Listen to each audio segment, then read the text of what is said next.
মমতা দিদি চ্যালেঞ্জ করি কম যে কোনো মূল্য আমার সাংবিধানিক কুচবিহার রাজ্যখানক উদ্ধার করিমে আমরা বীর চিলারার বংশধর হার মানা জাত না হম। বহিরাগত মমতা দিদি কুচবিহারের রাজ্যের বিরুদ্ধে চ্যালেঞ্জ করেছে কোন মতে কুচবিহার রাজ্য ভাগ করবার দিবে না।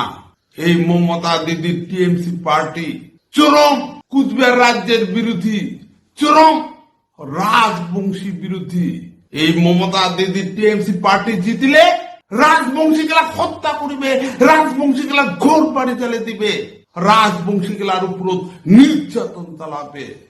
এই বাদে কোচ কান্তপুরের সব জনগণ জাতি ধর্ম বর্ণ দলম নির্বিশেষে বাঙালি অন্যান্য জাতি জনগোষ্ঠী গেলার হাত জোর করে আবেদন করং আইসো আমরা সবাই মিলিয়া আমার আলাদা রাজ্যের দাবি দিল্লির প্রধানমন্ত্রী নরেন্দ্র মোদীজি আর স্বরাষ্ট্রমন্ত্রী অমিত শাহজির নেতৃত্ব বিজেপি দলের মনোনীত প্রার্থী গেলাক বিপুল ভোটত জয়যুক্ত করং আর আমার সাংবিধানিক গ্রেটার কুচবিহার বা কামতাপুর রাজ্যখানক উদ্ধার করং।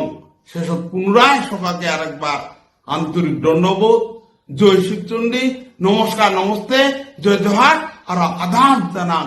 জয় আই কামতাপুর। Thank you all.